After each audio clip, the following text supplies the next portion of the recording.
कोई ऐसा नहीं है जो दरिद्र हो। तुम्हें जो चाहिए बताओ, मैं दे दूंगा। लेकिन यह हट मत करो कि द्वारकाधीश तुम्हारे मित्र है, ऐसा शब्द मत बोलो। बोल के भाई मैं सच बोल रहा हूं, मुझे कुछ नहीं चाहिए, सिर्फ मुझे मित्र से मिलना है। यह बार बार प्रयास करने के बाद तो वहां पे जो द्वारपाल है दूसरे द्वारपाल को बोलते हैं, देखो देखो, यह बोलते हैं द्वारकाधीश हमारे मित्र है, यह कैसे हो सकता है? दोनों हंसने लगते हैं। बोल के देखो यहां नहीं संभव है, तुम जाओ यहां से निकल जाओ, व्यर्थ का समय मेरा भी खराब मत करो और तुम अपना भी समय मत खराब करो। यह बात जब हो रहा है इस तरह का, इन्होंने विचार किया चलो अब छोड़ते नहीं जाए। इतने में ही कोई उधर से सेनापति आता है, द्वार से निकल रहा है वहां से, और वहां से जैसे ही निकल रहा है तो यह खींचातानी जो यहां हो रहा है वह सुन रहे हैं। बोले क्या बात है? बोल के महाराज ये बोल रहे हैं द्वारकाधीश इनके मित्र हैं, तो इसलिए यह जाने का जिद कर रहे हैं कि मैं द्वारकाधीश से मिलूंगा।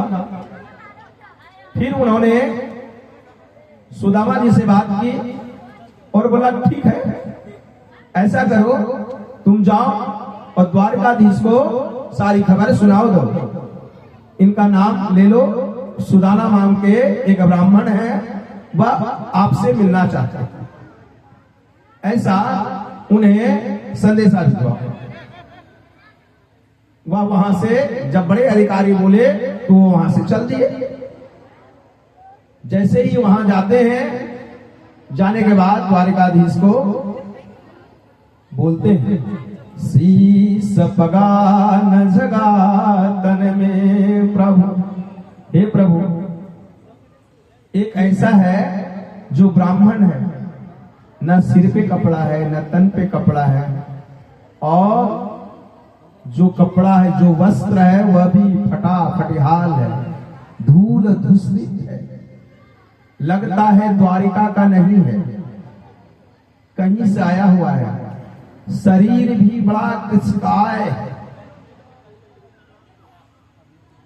तो द्वारिकाधीश बोलते हैं क्या कोई अगर ब्राह्मण है, हे द्वारपाल, यह कब से मेरे आदेश दे रखा है, कोई ब्राह्मण मुझसे मिलने के लिए आदेश दे, यह मैंने कब आदेश दे रखा है? कोई ब्राह्मण अगर हमारे दरबार में आता है, उसे मुझे मिलने के लिए किसी का आदेश का जरूरत है, यह मैंने तो कभी नहीं कहा है। तो ऐसा तुमसे किसने कह दिया आदेश देने की बात? क्या नाम है? बोलते हैं सुदामा। जैसे ही सुदामा, अरे सुदामा आया है, अरे सुदामा आया है, यह जैसे ही बात हुआ वो सुनते हैं सुदामा आया है, उस समय उनका श्रृंगार हो रहा है, और कहां मुकुट है, कहां उनका उपधान है, चप्पल या जो भी पहन रहे हैं वो कहां है यह पता नहीं है, और वहां से सीधा सुदामा सुदामा सुदामा ऐसे फटकार करते हुए एक साधारण जनमानस के तरफ दौड़े जा रहे हैं। सुदामा सुदामा, उनका वस्त्र कहीं गिर रहा है, उनका श्रृंगार का सामान कहीं गिर रहा है, कहीं आभूषण बिखर रहा है, और सीधे दौड़े जा रहे हैं, दौड़े जा रहे हैं, बेतहासा दौड़े जा रहे हैं। हे सुदामा, हे सुदामा, ऐसा ध्वनिगत करते हुए वह दौड़े जा रहे हैं सुदामा से मिलने के लिए।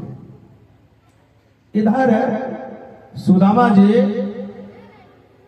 बड़ा ही समय हो जाने के कारण बोलते ना, मैं गलत जगह आ गया, मैं जब से द्वारिका आया हूं मेरा उपहास हो रहा है, मैं शायद गलत आ गया यहाँ पे, और मेरे वजह से श्री कृष्ण भी उपहास का पात्र बने, यह तो बड़ा गलत होगा, इसलिए मुझे चले जाना है। और अंतर्ध्वनि अंतरतम से आवाज आता है, हे सुदामा तू किसको अपना मित्र बना रहा है? वह द्वारिकाधीश है, तुम्हारा मित्र नहीं है। यह अंतरतम में आवाज आता है और पुनः वह बोलता है अंदर मन में, ये वह सुदामा जी बोलते हैं यह बात तो सही है, और विलंब हो जाने के कारण वह वहां से चल देते हैं। जैसे ही आगे बढ़ते हैं नगर के तरफ, जिनसे जिनसे ने इन्होंने पता पूछा था द्वारिकाधीश का,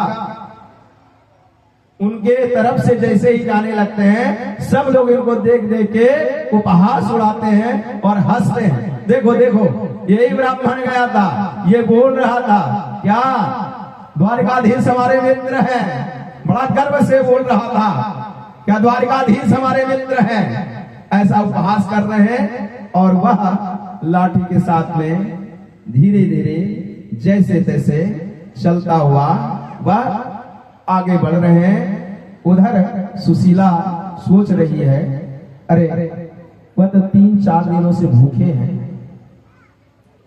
पता नहीं वहां पहुंच पाएंगे क्या नहीं पहुंच पाएंगे।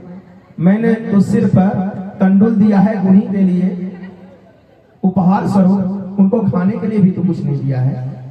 मैं कितना अभागन हूं, मैं अपने पति को यह कष्ट दे दिया। आहा, हे देव, हे गणेश।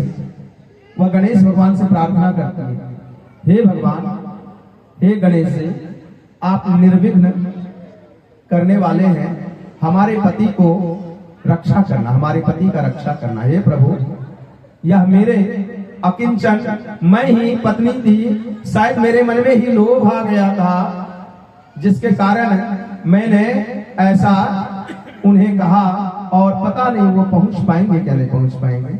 3-4 दिन से भूखे हैं बेचारे, परेशान हो।